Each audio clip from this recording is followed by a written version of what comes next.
Urban black spit, blacklisted Mozart.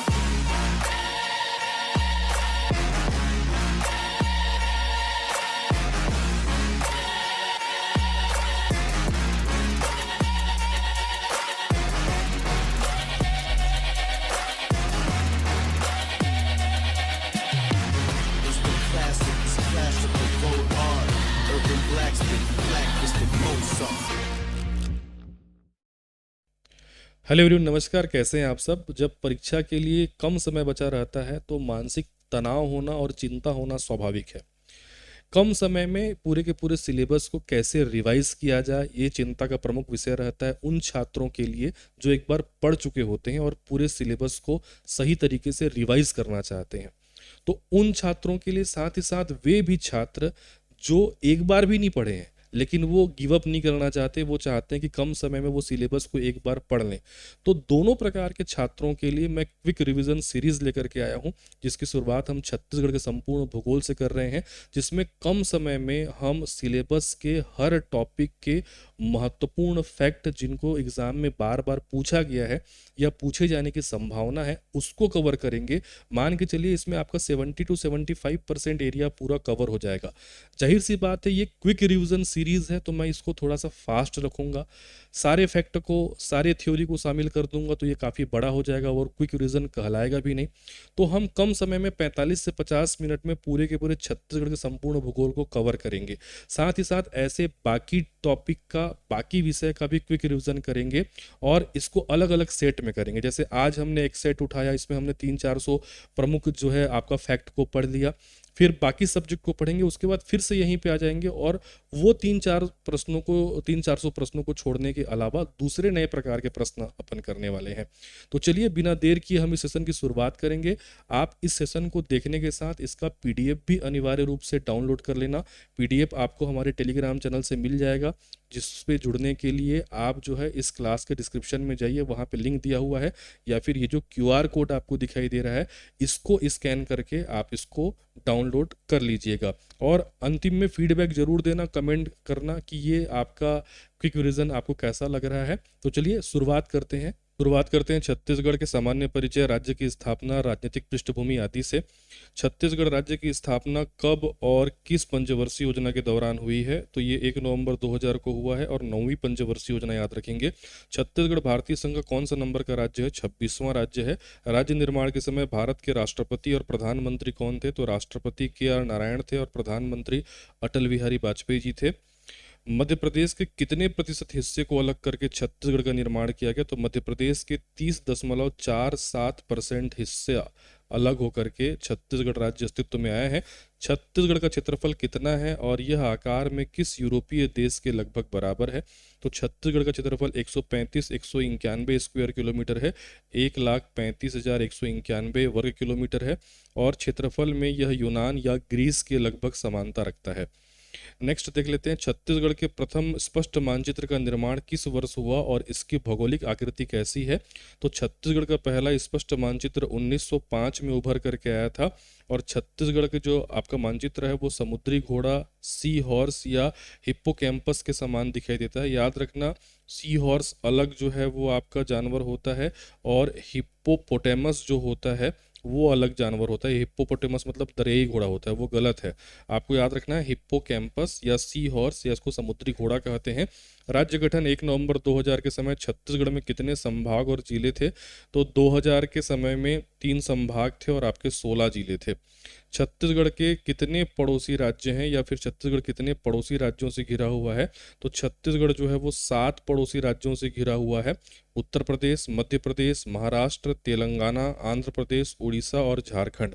अगर मैं map में बताऊं तो ये हो गया हमारा मध्य प्रदेश, ठीक है। ऊपर में जो है वो यूपी है, इधर आपका झारखंड है, उसके नीचे यहाँ पे उड़ीसा है, ये आपका आंध्र प्रदेश है, ये आपका तेलंगाना है और ये आपका महाराष्ट्र है। तो टोटल देखेंगे तो ये कुल 7 राज्यों से जो है वो आपका घिरा हुआ है, ठीक है। चलिए आगे बढ़ते हैं, भाषाई और सांस्कृतिक धरोहर से देख लेते हैं। छत्तीसगढ़ राजभाषा दिवस कब मनाया जाता है? तो ये मनाया जाता है 28 नवंबर को। बस्तर क्षेत्र या दक्षिण छत्तीसगढ़ की प्रमुख क्षेत्रीय बोली कौन सी है? तो गोंडी और हल्बी याद रखना, ठीक है। 28 नवंबर को आपका राजभाषा दिवस मनाया जाता है, ये कई बार पूछा है। और जो दक्षिण छत्तीसगढ़ है उसका जो प्रमुख संपर्क भाषा है वो हल्बी और आपका गोंडी है। नेक्स्ट देख लेते हैं राजकीय प्रतीक से प्रश्न। छत्तीसगढ़ के राजकीय चिन्ह को कब स्वीकृत किया गया? तो ये स्वीकृत किया गया है 4 सितंबर 2001 को ये राजकीय चिन्ह स्वीकृत किया गया है। छत्तीसगढ़ का वर्तमान राजकीय प्रतीक वाक्य क्या है और इसे आधिकारिक मान्यता कब मिली है? तो छत्तीसगढ़ का आधिकारिक या राजकीय प्रतीक वाक्य है गढ़बो नवा छत्तीसगढ़, ठीक है, गढ़बो नवा छत्तीसगढ़। और इसको आधिकारिक मान्यता मिली है 5 जून 2019 को, ठीक है। राजकीय पशु पक्षी से प्रश्न देख लेते हैं। छत्तीसगढ़ का राजकीय पशु क्या है? तो वाइल्ड बुफेलो है, वन भैंसा। याद रखिए गौर या बैसन हमारा राजकीय पशु नहीं है, हमारा राजकीय पशु वन भैंसा है। केवल बस्तर क्षेत्र में पाई जाने वाली किस पक्षी को राजकीय पक्षी का दर्जा दिया गया है? तो वो है पहाड़ी मैना या आपका हिल मैना, ठीक है। याद रखिए सामान्य मैना नहीं है, ये आपका पहाड़ी मैना या हिल मैना है, जिसको मुख्य रूप से कांगेर वैली नेशनल पार्क में इसका संरक्षण किया जा रहा है, ठीक है। ग्रेकुला रेलिजियोसा पेनिनसुलरिस इसका साइंटिफिक नेम होता है। और जबकि जो पशु है वो होता है वन भैंसा वाइल्ड बुफेलो, इसको बुबेलस बुबेलिस भी कहते हैं साइंटिफिक नेम, ठीक है। वन संपदा और हर्बल स्टेट से क्वेश्चन देख लेते हैं। छत्तीसगढ़ के किस जिले को साल वनों का द्वीप कहते हैं? तो बस्तर को जो है वो साल वनों का द्वीप कहा जाता है। और छत्तीसगढ़ को हर्बल स्टेट कब घोषित किया गया है? 4 जुलाई 2001। याद रखेंगे 4 जुलाई 2001 को छत्तीसगढ़ को हर्बल स्टेट का दर्जा दिया गया है। सांस्कृतिक सम्मान और कला से कुछ प्रश्न देख लेते हैं। राजकीय गमछे की बुनाई के लिए कौन सा केंद्र प्रसिद्ध है? तो जांजगीर चांपा जिले में सिवनी गांव याद रखना, जो कि चांपा के पास पड़ता है। राजकीय माता छत्तीसगढ़ महतारी की 11 फीट ऊंची कांस्य प्रतिमा के मूर्तिकार कौन है? तो इस कांस्य प्रतिमा जो कि 11 फीट ऊंची है, इसके मूर्तिकार हैं पद्मश्री JM नेल्सन जी। छत्तीसगढ़ के राजकीय गीत अरपा पैरी के धार के रचयिता कौन है और इसका मानक समय गायन क्या है?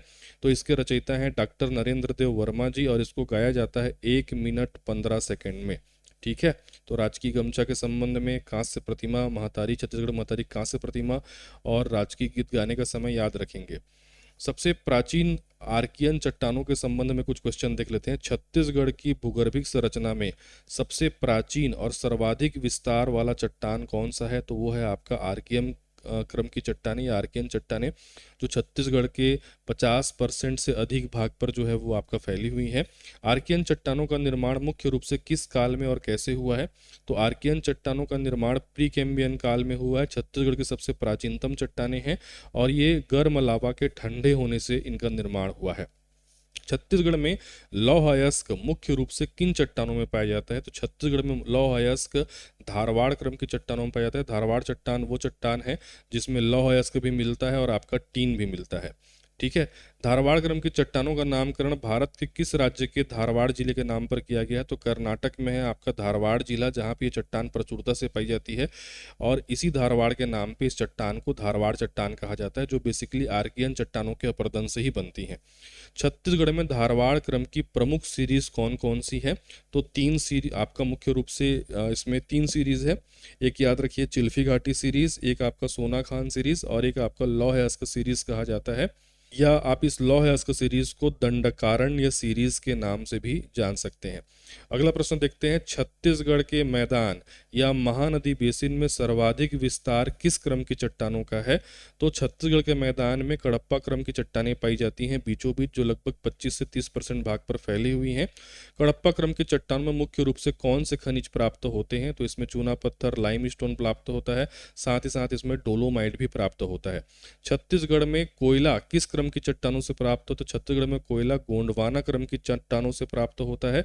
गोंडवाना क्रम की चट्टानों का विस्तार मुख्य रूप से राज्य के किन नदी घाटी क्षेत्रों में है? तो ये मुख्य रूप से गोंडवाना चट्टान सरगुजा बेसिन में या फिर पूर्वी बघेलखंड के पठार में फैला हुआ है और हसदेव जो मान नदी घाटी है उसमें इसका विस्तार है। यहाँ पे प्रचुरता से कोयला जो है वो आपका पाया जाता है, क्योंकि कोयला मेनली जो है वो गोंडवाना चट्टान से प्राप्त होता है। आगे बढ़ते हैं और देख लेते हैं कुछ और खनिजों के बारे में। बॉक्साइट खनिज मुख्य रूप से किन चट्टानों में मिलता है? तो बॉक्साइट खनिज जो है वो आपका दक्कन ट्रेप में मिलता है, और ये दक्कन ट्रेप मुख्यतः आपको मिलेगा जसपुर सामरी पाट प्रदेश, जो हमारा प्राकृतिक प्रदेश है, वहाँ पे ये मिलता है। दक्कन ट्रेप का निर्माण किस भौगोलिक प्रक्रिया से होता है? तो ज्वालामुखी उद्भेदन से जो बेसाल्ट युक्त लावा निकलता है, उस बेसाल्ट युक्त लावा के ठंडे होने से दक्कन ट्रेप चट्टान का निर्माण होता है। छत्तीसगढ़ के जसपुर सामरी पाट प्रदेश और मैकल पर्वत श्रेणी में मुख्य रूप से कौन सी चट्टान पाई जाती है?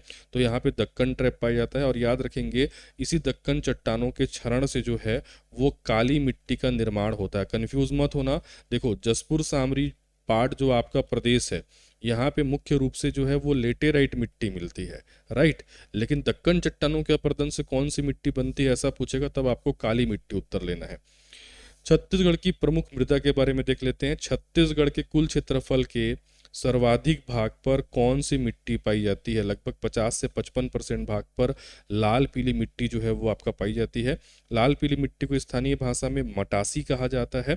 और जो मटासी या लाल पीली मिट्टी का जो लाल रंग है वो किस रासायनिक तत्व की उपस्थिति के चलते होता है? तो ये फेरिक ऑक्साइड की उपस्थिति के कारण होता है। मटासी में जो पीला रंग होता है वो किसके चलते होता है? तो पीला रंग जो है वो फेरिक ऑक्साइड के जलयोजन के चलते होता है। देखो क्या है, इसमें बहुत कन्फ्यूज़न होता है।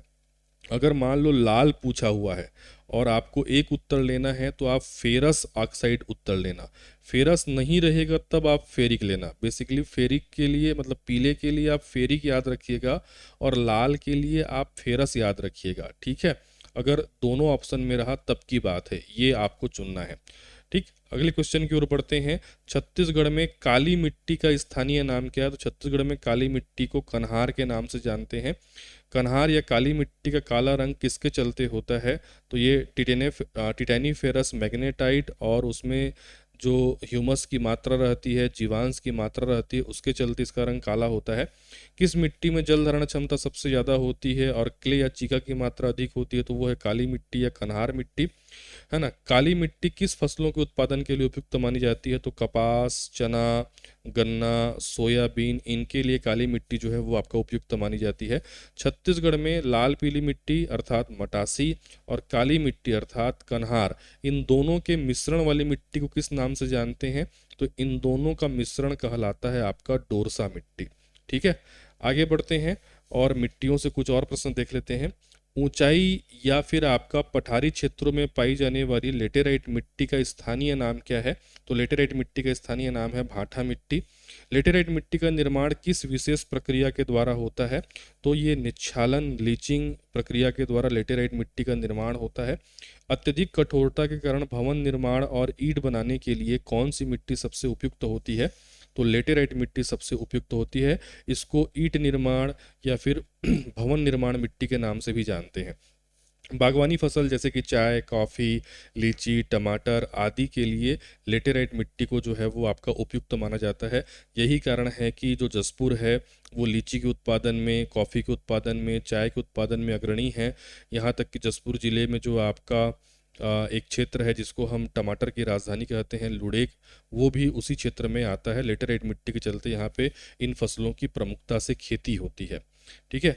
बस्तर संभाग की प्रमुख मिट्टियों के बारे में देख लेते हैं। बस्तर संभाग के ढलान वाले क्षेत्रों पर पाई जाने वाली लाल बलुई मिट्टी को किस नाम से जाना जाता है? उसको टिकरा मिट्टी कहते हैं। लाल दोमट मिट्टी छत्तीसगढ़ के किस क्षेत्र में प्रमुखता से पाई जाती है? तो लाल दोमट मिट्टी मुख्य रूप से दंतेवाड़ा और सुकमा क्षेत्र में पाई जाती है। लाल दोमट मिट्टी मुख्य रूप से आपको याद रखना है इस दंतेवाड़ा और सुकमा वाले एरिया में। लाल दोमट मिट्टी में किस तत्व की अधिकता होती है और इसकी जल धारण क्षमता कैसी होती है? तो लाल दोमट मिट्टी में लौह अयस्क की अधिकता होती है और इसकी जल धारण क्षमता सबसे कम होती है। याद रखना, लाल दोमट मिट्टी की जल धारण क्षमता सबसे कम होती है, जबकि जो काली मिट्टी होती है उसकी जल धारण क्षमता सबसे अधिक होती है, ठीक है। अब जो मिट्टियाँ होती हैं वो आपका ऊपर से गहराई की ओर अलग अलग नामों से जो है जानी जाती हैं। जो छत्तीसगढ़ का उत्तरी क्षेत्र है वहाँ पे अलग नाम यूज़ होते हैं, छत्तीसगढ़ का जो दक्षिणी क्षेत्र है वहाँ पे अलग नाम जो है यूज़ होते हैं। तो सबसे पहले मैं उत्तरी क्षेत्र के बारे में बताता हूँ। अर्थात अगर आपको पूछेगा कि सरगुजा क्षेत्र में मिट्टियों का जो है ऊंचाई से गहराई की ओर किन नामों से जाना जाता है, तो सबसे ऊंचाई में जो मिट्टी रहती है, ठीक है, उसको कहते हैं आपका टिकरा। टिकरा से थोड़ा सा नीचे रहेगा उसको कहेंगे छावर, छावर से नीचे रहेगा गाज छावर, और सबसे नीचे जहाँ पे आपका कभी फसल सूखेगा नहीं, मरेगा नहीं, उसको कहते हैं बहरा। तो याद रखेंगे, टिकरा, छावर, गाज छावर और बहरा, ये सरगुजा वाले एरिया में बोलेंगे या उत्तरी छत्तीसगढ़ में बोलेंगे। अगर हम बस्तर की बात करें या दक्षिण छत्तीसगढ़ की बात करें तो सबसे ऊपर वाली भूमि को मरहान कहते हैं, उसके नीचे होता है टिकरा, टिकरा के नीचे माल और उसके नीचे गभार। मरहान, टिकरा, माल और गभार, ये कहते हैं बस्तर रीजन में। ठीक है, पीडीएफ में डला हुआ है, इसको आप ध्यान से पढ़िएगा। बस्तर क्षेत्र में बोलेंगे मरहान, टिकरा, माल, गभार, जबकि सरगुजा क्षेत्र में बोलेंगे टिकरा, छावर, गाज छावर और आपका बहरा। ठीक है, आगे बढ़ते हैं। छत्तीसगढ़ के प्राकृतिक विभाजन से प्रश्न देख लेते हैं। छत्तीसगढ़ को भू आकृतिक विशेषताओं के आधार पर कितने प्राकृतिक प्रदेशों में विभाजित किया गया है? तो उत्तर है आपका 4 प्राकृतिक प्रदेशों में इसको बांटते हैं। पूर्वी बघेलखंड का पठार, जसपुर सामरी पाट प्रदेश, छत्तीसगढ़ का मैदान और दंडकारण्य का पठार। क्षेत्रफल की दृष्टि से छत्तीसगढ़ का सबसे बड़ा और सबसे छोटा प्राकृतिक प्रदेश कौन सा है? तो सबसे बड़ा प्राकृतिक प्रदेश है छत्तीसगढ़ का मैदान, जो लगभग 50.34% एरिया पर फैला हुआ है छत्तीसगढ़ के। और सबसे छोटा प्राकृतिक प्रदेश है जसपुर सामरी पाट प्रदेश, जो 4.59% एरिया पर फैला हुआ है। छत्तीसगढ़ राज्य का अक्षांशीय विस्तार क्या है? तो छत्तीसगढ़ राज्य का अक्षांशीय विस्तार है 1746 से 24.5। देखो इधर 1746 से 24.5 उत्तरी अक्षांश, और यदि पूर्वी देशांतर की बात करें तो 80-15 से जो है वो आपका 84-25 में ये आपका फैला हुआ है। कई बार ये क्वेश्चन पूछा गया है। ठीक है, पूर्वी बघेलखंड के पठार के बारे में जानते हैं। पूर्वी बघेलखंड के पठार या सरगुजा बेसिन में मुख्य रूप से किस क्रम की चट्टानें मिलती हैं और कौन सा खनिज मिलता है? तो पूर्वी बघेलखंड के पठार या सरगुजा बेसिन में गोंडवाना क्रम की चट्टानें मिलती हैं और प्रमुख खनिज है वहाँ पे कोयला। पूर्वी बघेलखंड के पठार की सबसे ऊंची चोटी कौन सी है? तो वो देवगढ़ है, जिसकी ऊंचाई है आपका 1033 मीटर। जसपुर सामरी पाट प्रदेश का निर्माण किन चट्टानों से हुआ है और यहाँ मुख्य रूप से कौन सा खनिज मिलता है? तो जसपुर सामरी पाट प्रदेश का निर्माण दक्कन ट्रैप से हुआ है और प्रमुख खनिज मिलता है यहाँ पे बॉक्साइट खनिज। यहाँ पे कौन सी मिट्टी मिलेगी, ऐसा प्रश्न बनेगा तो उत्तर लेना लेटेराइट मिट्टी। छत्तीसगढ़ राज्य की सबसे ऊंची पर्वत चोटी कौन सी है, इसकी ऊंचाई कितनी है? तो वो है आपका गौर लाटा, जिसकी ऊंचाई है 1225 मीटर, जो कि सामरी पाट प्रदेश में स्थित है। ठीक है, गौर लाटा याद रखना, ये हाईएस्ट पीक है छत्तीसगढ़ का 1225 मीटर। उसके बाद आप जान लीजिए कि छत्तीसगढ़ का शिमला और छत्तीसगढ़ का तिब्बत किसको कहते हैं? तो मैन पाट को कहते हैं, जो कि सरगुजा जिले में स्थित है ना। जलवायु के चलते इसको शिमला कहा जाता है, और 1962 के इंडो चाइना वार में तिब्बती शरणार्थियों को यहाँ पे बसाया गया था, इसलिए इसको छत्तीसगढ़ का तिब्बत भी कहते हैं। मैन पाट से किस प्रमुख नदी का उद्गम होता है, जो कि आगे जाकर के महानदी में मिलती है? तो मैन पाट से निकलती है मांड नदी। म से मैन पाट और म से मांड नदी याद रखिएगा। किस पाट प्रदेश को घने वनों और हरियाली के कारण बगीचों का शहर कहते हैं? तो जसपुर पाट को कहा जाता है। खुर्जा पहाड़ी के पास स्थित पंडरा पाट से किन 2 नदियों का उद्गम होता है? ठीक है, तो ईब नदी और आपका बकना नदी का जो है यहाँ पे उद्गम होता है। इसके बाद आप देख लीजिए छत्तीसगढ़ के मैदान से कुछ प्रश्न। छत्तीसगढ़ का मैदान किस क्रम की चट्टानों से बना है और इसे किस अन्य नाम से जो है वो आपका जाना जाता है? तो छत्तीसगढ़ का मैदान कड़प्पा क्रम की चट्टानों से बना हुआ है और इसे महानदी बेसिन या धान का कटोरा भी कहते हैं। छत्तीसगढ़ के मैदान में मुख्य रूप से कौन से खनिज पाए जाते हैं और यह किन उद्योगों के लिए प्रसिद्ध है? तो यहाँ पे चूना पत्थर मिलता है, डोलोमाइट मिलता है, और बेसिकली ये सीमेंट उद्योग के लिए प्रसिद्ध है, और इसीलिए सीमेंट का हब इसी छत्तीसगढ़ के मैदान में बलौदाबाजार जिले को जो है वो आपका बोला जाता है। सतपुड़ा पर्वत का पूर्वी विस्तार जो कि वृष्टि छाया प्रदेश का निर्माण करता है, वह कौन सी श्रेणी है? तो वो है आपका मैकल श्रेणी। मैकल श्रेणी की सबसे ऊंची चोटी कौन सी है? तो वो है आपका बदरगढ़। देखो ये मान लीजिए आपका मैकल पर्वत है, इसकी सबसे ऊंची चोटी है बदरगढ़। सारी जो वर्षा होती है इसके इस पूर्वी भाग में जो है पश्चिमी भाग में जो है वो आपका होती है, और ये पूर्वी भाग वाला एरिया है कवर्धा, है ना, खैरागढ़, चुईकदान, गंडई, राजनांदगांव, मोहला मानपुर, अंबागढ़ चौकी, ये वाला जो आपका एरिया है ना, ये वृष्टि छाया प्रदेश के अंतर्गत आता है। ठीक है। किस पठार से अरपा नदी का उद्गम होता है और इसकी ऊंची चोटी कौन सी है? तो पेंड्रा लोरमी का जो पठार है उसमें जो पलमा चोटी है वहाँ से जो है वो आपका अरपा नदी का उद्गम होता है और इसकी जो ऊंचाई है वो 1080 मीटर है। अरपा नदी का एक और उद्गम स्थान है, आप कमेंट करके बताइएगा, ठीक है। एक और नाम से उसको जानते हैं, हालांकि वो पेंड्रा लोरमी का पठार ही है, लेकिन वो पलमा चोटी की जगह कभी कभी एक दूसरा नाम भी यूज़ होता है, कमेंट करेंगे। अगला प्रश्न देख लीजिए, छत्तीसगढ़ के दंडकारण्य पठार में कौन सी चट्टान और कौन सा खनिज पाया जाता है? तो दंडकारण्य पठार में जो है वो मेनली जो है धारवाड़ चट्टान मिलता है। यहाँ पे आपका जो प्रमुख खनिज मिलता है वो लौह अयस्क मिलता है, साथ ही साथ यहाँ पे टीन भी मिलता है। बैलाडीला की पहाड़ियों में दंडकारण्य के पठार की सबसे ऊंची चोटी कौन सी है? तो नंदीराज। नंदीराज जिसकी ऊंचाई है 1210 मीटर, ये सेकेंड लार्जेस्ट पीक है आपका छत्तीसगढ़ का। सबसे ऊंची चोटी जो है वो आपका गौरलाटा है जो कि समरी पाट प्रदेश में है, जो कि 1225 मीटर है। और सेकेंड नंबर पे आता है ये नंदीराज जो कि बैलाडीला पहाड़ी में है, इसकी ऊंचाई है 1210 मीटर। गोदावरी अपवाह तंत्र का हिस्सा कोटरी बेसिन दंडकारण्य के किस भाग में आता है? तो ये पश्चिमी भाग में आता है, कांकेर और राजनांदगांव का दक्षिणी हिस्सा जो है ये आपका पड़ता है कोटरी बेसिन, ठीक है। अबुझमाड़ का शाब्दिक अर्थ क्या है? अबुझमाड़ का शाब्दिक अर्थ होता है अज्ञात पहाड़ी, ऐसा पर्वतीय क्षेत्र जिसे जाना ना जा सके, जिसको बूझा ना जा सके। छत्तीसगढ़ में सर्वाधिक वर्षा कहाँ होती है, जिसको छत्तीसगढ़ का चेरापूंजी भी कहते हैं? तो वो है आपका अबुझमाड़ जो कि नारायणपुर जिले में पड़ता है। यहाँ पे औसत वार्षिक वर्षा 187 सेंटीमीटर से भी अधिक होती है।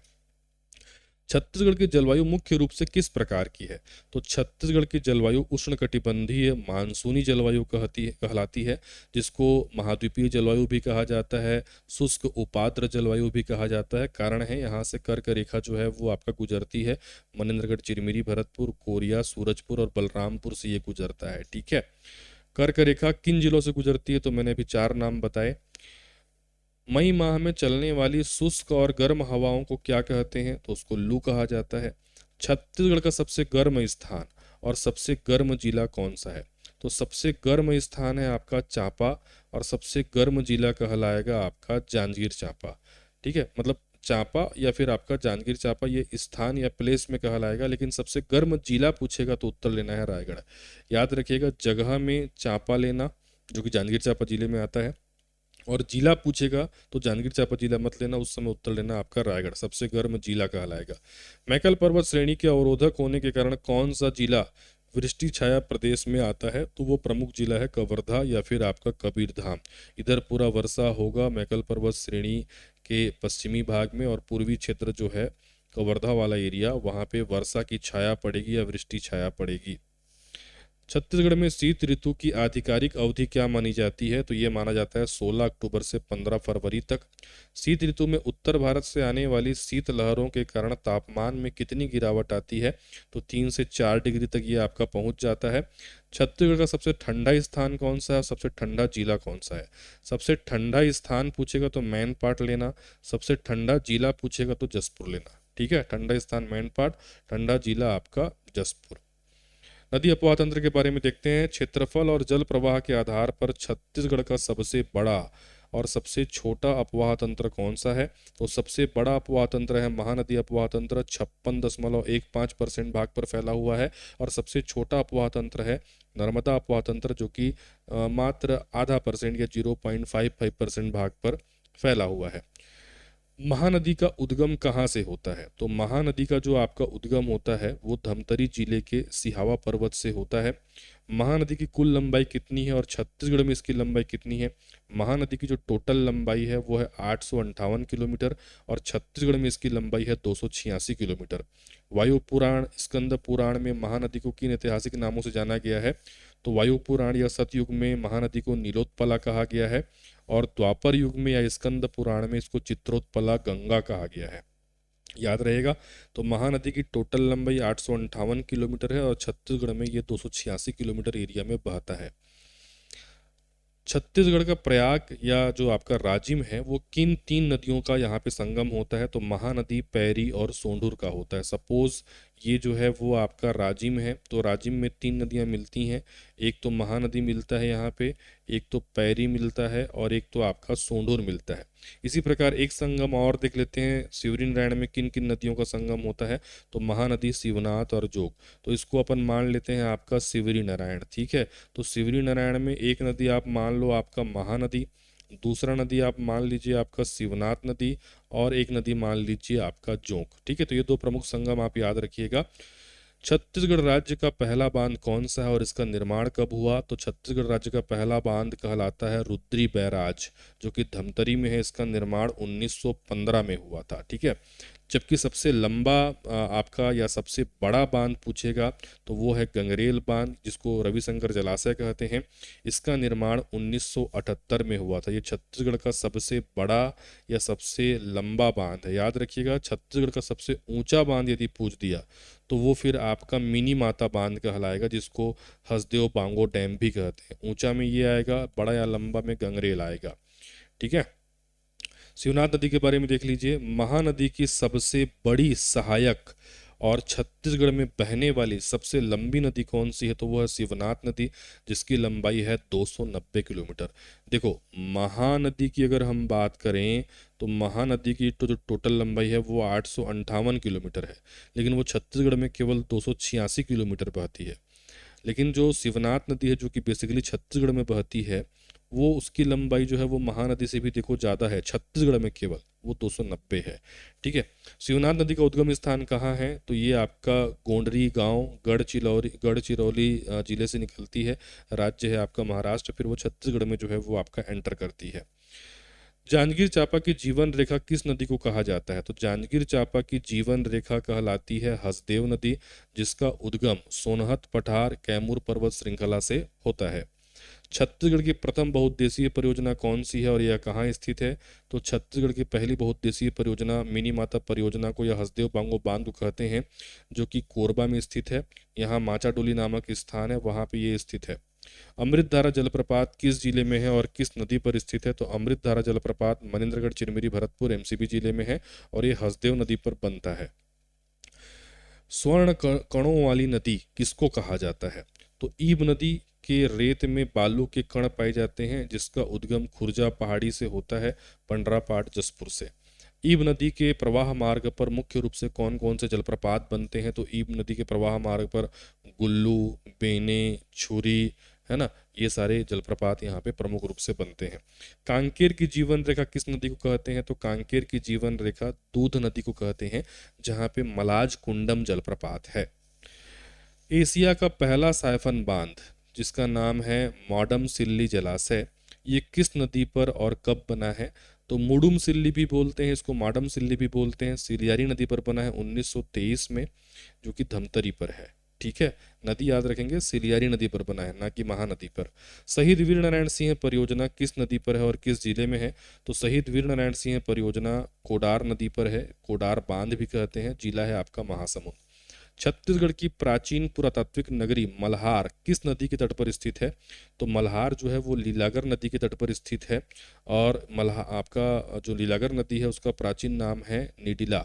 मल्हार का प्राचीन नाम है आपका प्रसन्नपुर, है ना, और वो निडिला नदी के तट पर है, जो कि वर्तमान में लीलागर के नाम से जानी जाती है। छत्तीसगढ़ की प्रथम परियोजना तांदुला बांध का निर्माण कब हुआ, 1913 में, बालोद में। रायपुर की जीवन रेखा किस नदी को कहते हैं, जिसके तट पर महादेव घाट या लक्ष्मण झूला स्थित है, तो रायपुर की जो जीवन रेखा है वो कहलाती है खारून नदी। क्लियर। गोदावरी अपवा तंत्र से रिलेटेड कुछ क्वेश्चन देख लेते हैं। गोदावरी अपवा तंत्र का छत्तीसगढ़ में कितना प्रतिशत विस्तार है, उसका ढाल किस दिशा में है, तो गोदावरी अपवा तंत्र छत्तीसगढ़ के 28.64% भाग पर फैली हुई है। इसका ढाल जो है वो दक्षिण पश्चिम दिशा में पड़ता है, ठीक है, इस प्रकार से, तो मतलब ये ऐसा पड़ेगा, ठीक है। बस्तर की जीवन रेखा किसको कहते हैं, इंद्रावती नदी को कहते हैं। इसका उद्गम कहाँ से होता है, मुंगेर पर्वत, कालाहांडी, उड़ीसा से होता है। भारत का नियाग्रा कहे जाने वाले चित्रकूट जलप्रपात, जो कि राज्य का सबसे चौड़ा जलप्रपात है, इसका निर्माण कौन सी नदी में होता है, तो इसका निर्माण इंद्रावती नदी में होता है, ठीक है। तो इंद्रावती नदी में आपका छत्तीसगढ़ का ही नहीं पूरे भारत का सबसे चौड़ा जलप्रपात जो है वो आपका बनता है, जिसको चित्रकूट जलप्रपात कहते हैं। ये किस नदी पर होता है, आपका इंद्रावती नदी पर। इसको भारत का नियाग्रा भी कहा जाता है। ठीक है। छत्तीसगढ़ की सबसे प्रदूषित नदी कौन सी है जिसका जल लौह अयस्क के कारण लाल दिखाई देता है? तो छत्तीसगढ़ की जो सबसे प्रदूषित नदी है जिसका जल जो है वो लौह अयस्क के चलते लाल रंग का दिखाई देता है, ये है आपका संकिनी नदी। संकिनी नदी टंकी नदी से मिलती है और इसी संगम पर दंतेश्वरी मंदिर का जो है वो आपका निर्माण हुआ है। ठीक है। प्रसिद्ध दंतेश्वरी मंदिर किन दो नदियों के पवित्र संगम पर है? तो टंकिनी और संखिनी। छत्तीसगढ़ की एकमात्र नदी जिसमें 36 किलोमीटर का जल परिवहन सुविधा उपलब्ध है कोंटा से कूनावरम तक, ये नदी है आपका सबरी नदी। तो एकमात्र जल परिवहन वाली नदी है सबरी नदी। मात्र 36 किलोमीटर की दूरी में है ये जल परिवहन, जो कि आपका कोंटा से लेकर के कूनावरम तक चलता है। आपका कूनावरम आंध्र प्रदेश में है। सोनगंगा अपवाह तंत्र छत्तीसगढ़ के किस भाग की जल निकासी का स्रोत है? तो छत्तीसगढ़ के उत्तरी भाग सरगुजा संभाग में ये फैला हुआ है और ये अपवाह तंत्र 13.63% भाग पर फैला हुआ है। पश्चिम की ओर बहने वाली नर्मदा अपवाह तंत्र की छत्तीसगढ़ में प्रमुख सहायक नदी कौन सी है? तो बंजर और ताडा, ये दोनों सहायक नदी हैं जो पश्चिम दिशा में बहती हैं, कवर्धा जिले से ये निकलती हैं। ठीक है। दो नदी याद रखोगे, एक याद रखना आपका बंजर और एक याद रखना ताडा। ये आगे चल करके किस नदी में मिलती हैं? तो नर्मदा नदी में ये मिलती हैं। ठीक है। छत्तीसगढ़ को हर्बल स्टेट का दर्जा कब मिला है? 4 जुलाई 2001 को। शुरुआत में भी मैंने बताया था, बहुत आपका महत्वपूर्ण है। छत्तीसगढ़ में वनों से संबंध में देख लेते हैं कि छत्तीसगढ़ को जो है वो आपका कितने प्रकार से वर्गीकृत किया गया है प्रशासनिक आधार पर अगर हम देखें तो। ठीक है। तो छत्तीसगढ़ में जो है आपका 3 श्रेणियों में इसको विभाजित करते हैं प्रशासनिक आधार पर। कौन कौन सी 3 श्रेणी? आरक्षित, संरक्षित और अवर्गीकृत। जिसमें से आरक्षित वन का एरिया सबसे जो है वो ज़्यादा है, 43.13% भाग पर आरक्षित वन है छत्तीसगढ़ में। ठीक है। प्रजातीय बहुलता के आधार पर छत्तीसगढ़ में सर्वाधिक किस प्रकार के वन पाए जाते हैं और उनका प्रतिशत क्या है? तो प्रजातीय बहुलता के आधार पर यहाँ पे मिश्रित वन पाए जाते हैं 43.52% भाग पर। और आपका बोलना चाहिए कि जलवायु के आधार पर अगर देखें तो उष्णकटिबंधीय शुष्क पर्णपाती वन होता है और उष्णकटिबंधीय आर्द्र पर्णपाती वन होता है, जिसमें ज़्यादा एरिया उष्णकटिबंधीय शुष्क पर्णपाती वन का है, लगभग 51.65%। ठीक है। राजकीय वृक्ष अगर हम बात करें कौन सा है, तो वो साल या सरई है जिसका वैज्ञानिक नाम है सोरिया रोबस्टा। छत्तीसगढ़ में साल वनों का द्वीप कहते हैं बस्तर को। सर्वोत्तम गुणवत्ता वाले सागौन वन कहाँ पाए जाते हैं? तो सर्वोत्तम गुणवत्ता वाले सागौन वन जो है वो नारायणपुर की खुसरेल घाटी में जो है वो आपके पाए जाते हैं। अब आप मेरे को बताइए कि सर्वोत्तम किस्म के साल वन कहाँ पाए जाते हैं, ये आप कमेंट करके बताइएगा। ठीक है। किस वृक्ष की छाल को मगरमच्छ की पीठ कहा जाता है और जिसके तने से पीने का पानी प्राप्त होता है? तो वो है आपका साजा वृक्ष। साजा वृक्ष की जो आपका बाहरी बार्क रहता है वो काफ़ी आपका कड़ा रहता है, जो कि देखने में मगरमच्छ क्रोकोडाइल का बैग जैसा दिखता है और यहाँ से जो है वो पानी प्राप्त होता है।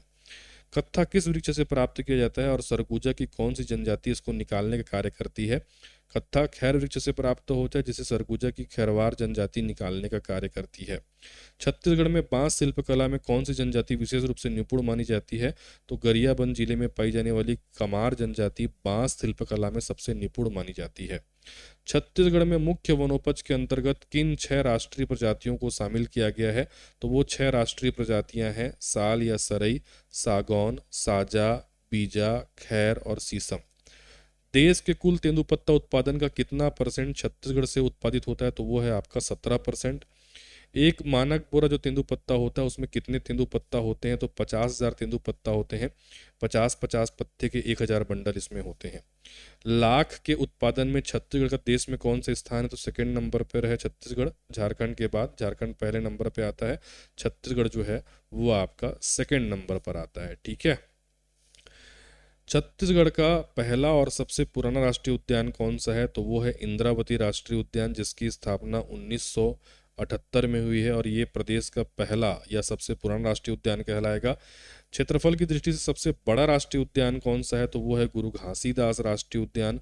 1441 वर्ग किलोमीटर क्षेत्रफल पर फैला हुआ है और अकॉर्डिंग टू एरिया ये सबसे बड़ा है। इसका पूर्व नाम संजय राष्ट्रीय उद्यान था, वर्तमान में गुरु घासीदास राष्ट्रीय उद्यान कहते हैं।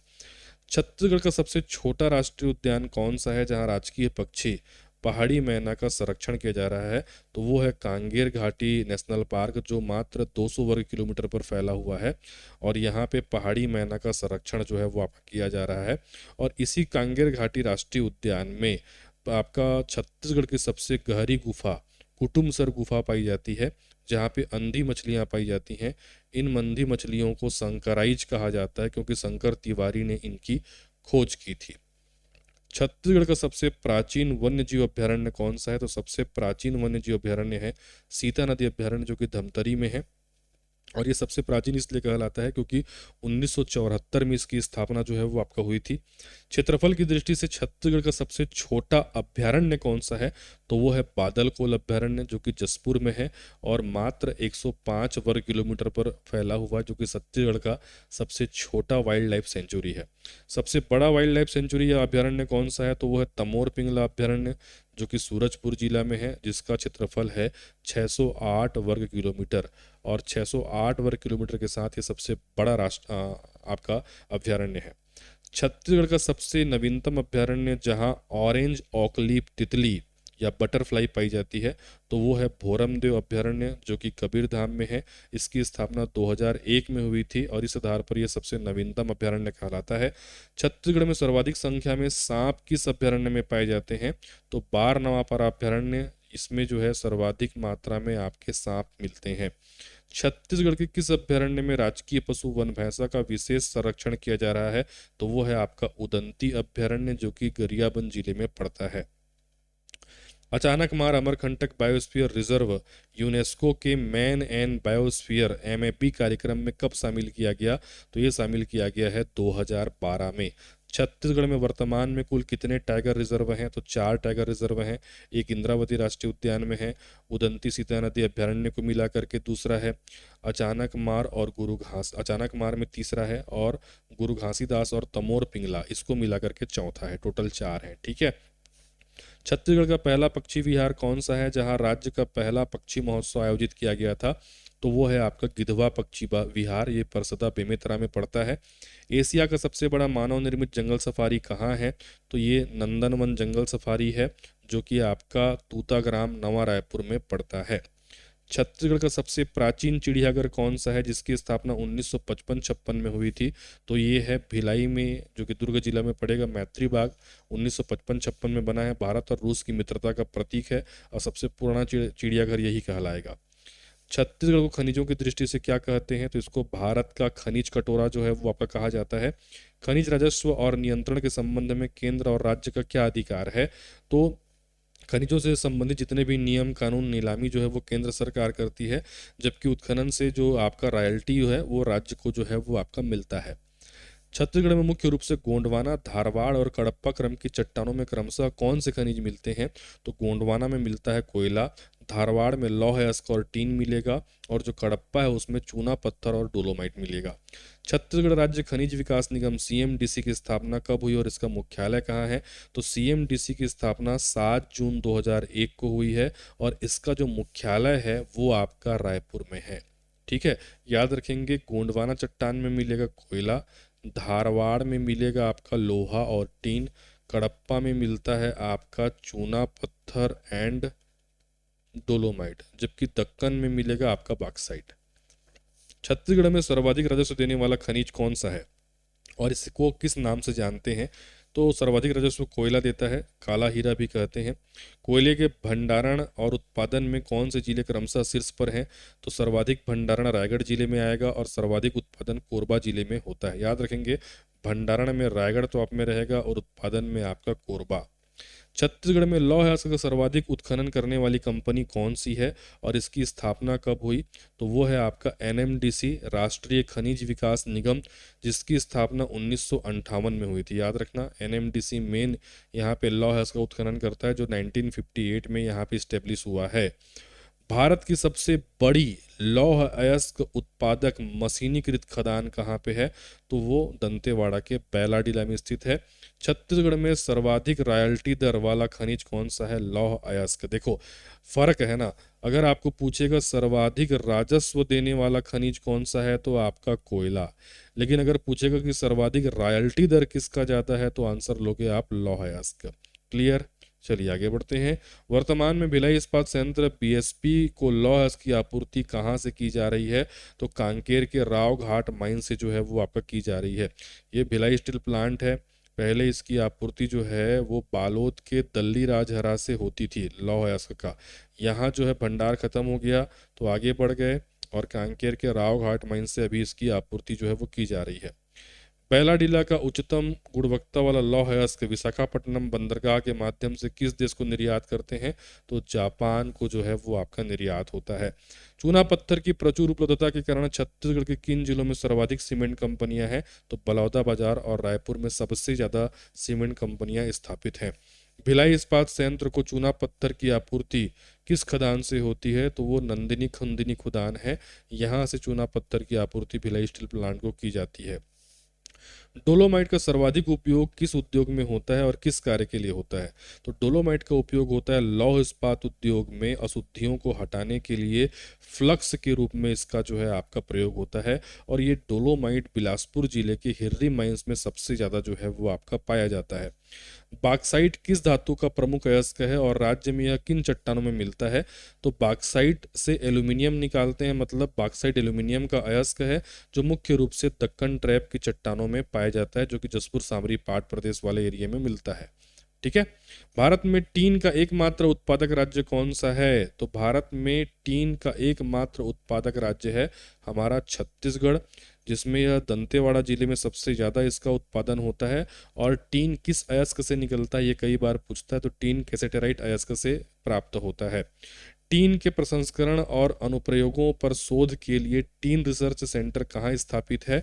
तो ये रायपुर में स्थापित है, जो बार्क के सहयोग से स्थापित हुआ है। बार्क मतलब भाभा एटॉमिक रिसर्च सेंटर के तकनीकी सहयोग से जो है ये आपका स्थापित हुआ है।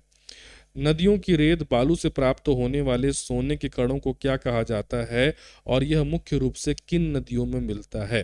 तो नदियों के बालू में जो सोने के कण मिलते हैं उसको प्लेसर गोल्ड कहा जाता है। याद रखिएगा, ये नया आंकड़ा हो सकता है आपके लिए। प्लेसर गोल्ड कहते हैं, जो कि मुख्य रूप से छत्तीसगढ़ की ईब नदी, मैनी नदी, सबरी नदी आदि के जो बालू होते हैं वहाँ पे मिलता है। ठीक है।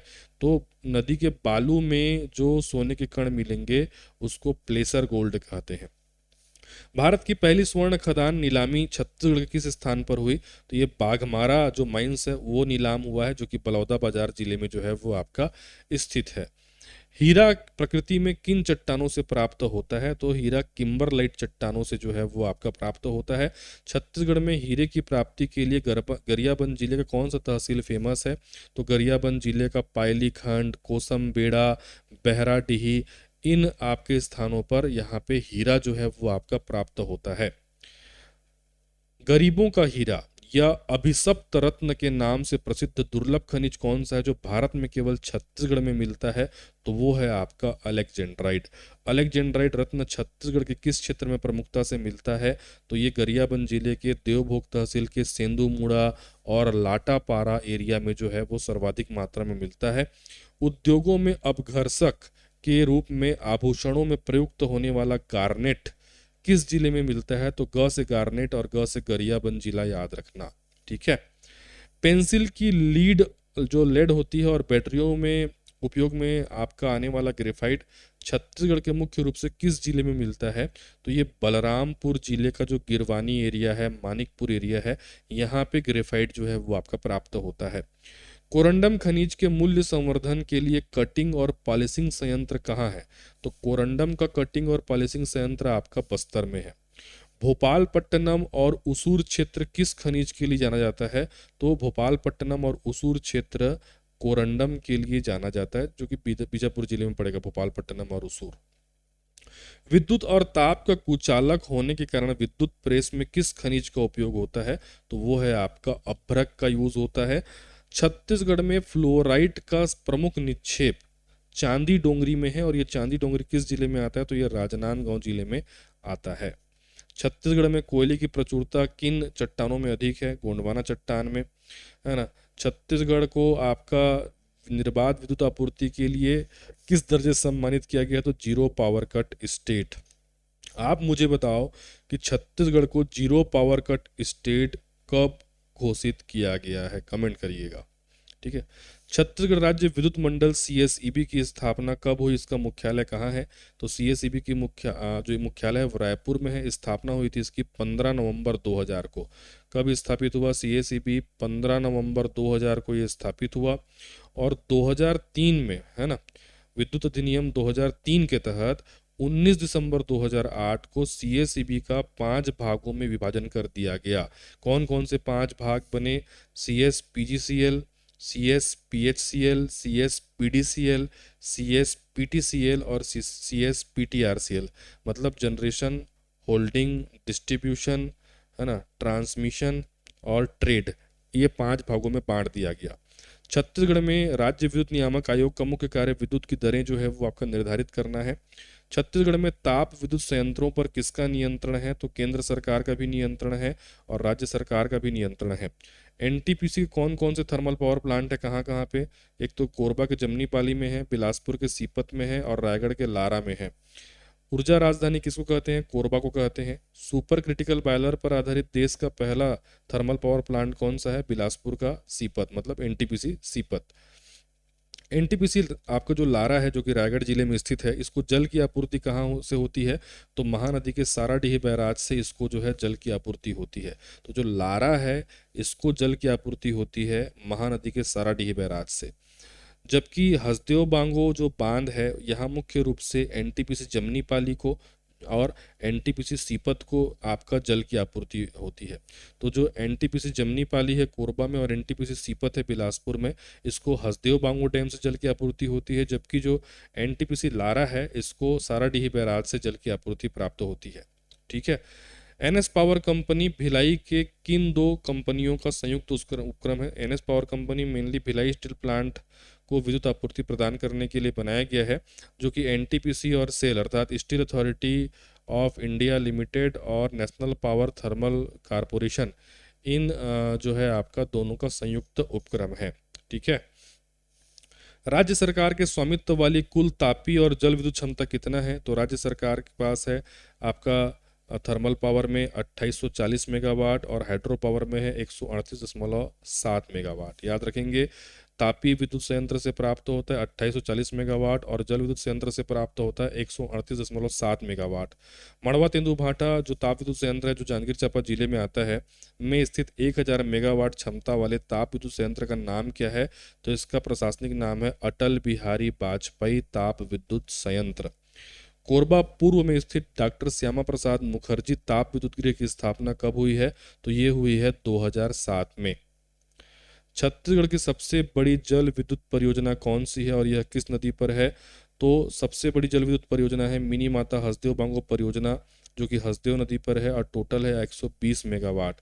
यहाँ पे 40 मेगावाट का टोटल 3 यूनिट है, टोटल हो जाता है 120 मेगावाट और इस आधार पर ये छत्तीसगढ़ का सबसे बड़ा हाइड्रो पावर प्रोजेक्ट है।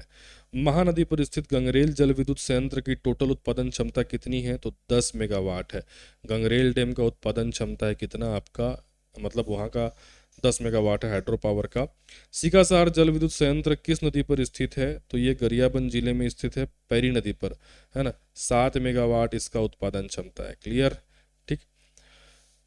1958 में स्थापित छत्तीसगढ़ का प्रथम ताप विद्युत संयंत्र कोरबा पूर्व फर्स्ट किन 2 देशों के सहयोग से बना था? तो ये जापान और अमेरिका के सहयोग से जो है वो आपका स्थापित हुआ था। छत्तीसगढ़ का पहला जल विद्युत संयंत्र जो कि मात्र 0.2 मेगावाट था, जो कि अब बंद हो चुका है, ये कहाँ स्थापित हुआ था भाई? तो ये महानदी पर स्थापित हुआ था, रुद्री बैराज में, है ना। ये पहला हाइड्रो पावर प्रोजेक्ट है, 0.2 मेगावाट ओनली था, बट वर्तमान में ये बंद है। देश का दूसरा जियोथर्मल भूतापीय पावर स्टेशन कहाँ है? तो वो तातापानी बलरामपुर में है। तो देश का दूसरा क्यों बोल रहे हैं? पहला जो है वो आपका लद्दाख में है, लद्दाख के पूगा घाटी में स्थित है, और दूसरा हमारा बलरामपुर जिले के तातापानी में। तातापानी जियोथर्मल स्टेशन किस विदेशी कंपनी के तकनीकी सहयोग से स्थापित हो रहा है? तो अमेरिका की जियोथर्मेक्स कंपनी के। भोरमदेव कोजनरेशन कवर्धा इकाई में किस कच्चे माल से 6 मेगावाट विद्युत उत्पन्न हो रही है? तो जो गन्ने की खोई होती है, जो गन्ने का पैगेसस होता है, उससे जो है 6 मेगावाट उत्पन्न हो रहा है। धमतरी बायोमास संयंत्र में विद्युत उत्पादन के लिए मुख्य रूप से किस कच्चे माल का प्रयोग करते हैं? तो धान की भूसी का प्रयोग करते हैं। तो याद रखना, बलरामपुर के ततापानी में जियोथर्मिक्स कंपनी की सहायता से भारत का दूसरा जियोथर्मल पावर स्टेशन स्थापित हुआ है ना, जो आपका कवर्धा का भोरमदेव शक्कर कारखाना है। गन्ने की खोई से 6 मेगावाट यहाँ से निकलता है, और धमतरी में धान की भूसी से जो है वो विद्युत उत्पादन होता है। छत्तीसगढ़ अक्षय ऊर्जा विकास अभिकरण क्रेडा की स्थापना कब हुई? तो क्रेडा की स्थापना हुई है 25 मई 2001 को। क्रेडा द्वारा छत्तीसगढ़ में ऊर्जा पार्क कहाँ कहाँ लगाए गए हैं? तो रायपुर में लगाया गया है और आपका बिलासपुर में लगाया गया है। राज्य में सौर ऊर्जा का विकेंद्रीकृत उपयोग और क्रियान्वयन मुख्य रूप से कौन सी एजेंसी करती है? तो वो है क्रेडा। छत्तीसगढ़ की पहली पवन चक्की वर्ष 1991 में कहाँ स्थापित की गई थी? तो शासकीय महाविद्यालय बालोद के परिसर में। वर्तमान में ये बंद है। राज्य में जैव ईंधन बायोफ्यूल का उत्पादन एवं विकास का नोडल एजेंसी CBDA का मुख्यालय कहाँ है? तो रायपुर में है। तो याद रखेंगे, क्रेडा का और CBDA दोनों का मुख्यालय है रायपुर में। आपका बालोद के गवर्नमेंट आपका जो महाविद्यालय है वहाँ पे 1991 में छत्तीसगढ़ का पहला पवन चक्की स्थापित हुआ था, लेकिन वर्तमान में बंद है। एनर्जी पार्क 2 जगह याद रखना, रायपुर में याद रखना और बिलासपुर में याद रखना। कच्चे माल की उपलब्धता के आधार पर छत्तीसगढ़ के उद्योगों को 3 श्रेणियों में बांटते हैं: खनिज आधारित उद्योग, कृषि आधारित उद्योग और वन आधारित उद्योग। ऊर्जा राजधानी के नाम से प्रसिद्ध कोरबा में स्थापित NTPC जमनी पाली का उत्पादन क्षमता कितना है? तो कोरबा में जो NTPC जमनी पाली है उसका उत्पादन क्षमता है 2600 मेगावाट। सुपर क्रिटिकल बॉयलर पर आधारित NTPC सीपत बिलासपुर में उत्पादन किस वर्ष चालू हुआ? तो NTPC सीपत बिलासपुर में उत्पादन सन 2008 में स्टार्ट हुआ है। जांजगीर चांपा में स्थित मड़वा तेंदु भाटा विद्युत गृह का आधिकारिक नाम क्या है? अभी बताया था, अटल बिहारी वाजपेयी ताप विद्युत गृह। भिलाई इस्पात संयंत्र की स्थापना किस पंचवर्षीय योजना के दौरान और किस देश के तकनीकी सहयोग से हुई है? दूसरे पंचवर्षीय योजना के दौरान हुई है 1956-61 के बीच में, और रूस या सोवियत संघ के सहयोग से हुई है, तभी तो मैत्री गार्डन बना भारत और रूस की मित्रता के फलस्वरूप। वर्तमान में भिलाई स्टील प्लांट को लौह की आपूर्ति रावघाट माइंस से होती है। एशिया का सबसे बड़ा स्पंज आयरन संयंत्र कौन सा है? तो जिंदल स्टील एंड पावर, ये रायगढ़ में स्थित है। भारतीय एल्यूमिनियम कंपनी बाल्को की स्थापना 24 नवंबर 1965 को किन 2 देशों के तकनीकी सहयोग से की गई थी? तो सोवियत संघ और हंगरी के तकनीकी सहयोग से बाल्को स्थापित हुआ था। बाल्को मतलब क्या होता है? भारतीय एल्यूमिनियम कंपनी, है ना। बी का मतलब भारतीय, एल का मतलब एल्यूमिनियम, सीओ का मतलब कंपनी। वर्ष 2001 की विनिवेश नीति के तहत बाल्को के 51% शेयर किस कंपनी को बेचे गए? वेदांता ग्रुप की स्टरलाइट कंपनी को। भारत की पृथ्वी और अग्नि मिसाइलों के निर्माण में प्रयुक्त 90% एल्यूमिनियम आपूर्ति किस संयंत्र से होती है? बाल्को से। वर्तमान में बाल्को संयंत्र को बॉक्साइट की आपूर्ति कहाँ से होती है? तो मैन पाट सरगुजा से होती है, पहले कोरबा के पुटका पहाड़ से होता था। छत्तीसगढ़ में सीमेंट का हब किस जिले को कहते हैं? तो बलौदाबाजार जिले को सीमेंट का हब कहते हैं। रायपुर भी आता है, लेकिन एक नाम लेना है तो आपका बलौदाबाजार।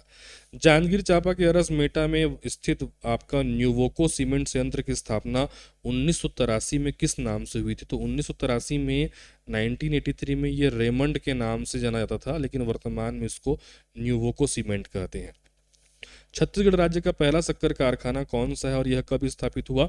तो पहला शक्कर कारखाना है भोरमदेव शक्कर कारखाना, जो कि रामेपुर कवर्धा में है। 2003 में इसकी स्थापना हुई है। 1892 में स्थापित राज्य के पहले और एकमात्र सूती वस्त्र उद्योग BNC मिल का मूल नाम क्या था? CP मिल या सेंट्रल प्रोविंस मिल। BNC मिल जो कि राजनांदगांव में है। ऐतिहासिक जो मिल मजदूर आंदोलन हुआ था 3 बार हुआ है, 1920 में, 1924 में और 1937 में। इसके नेतृत्वकर्ता कौन है? ठाकुर प्यारेलाल सिंह।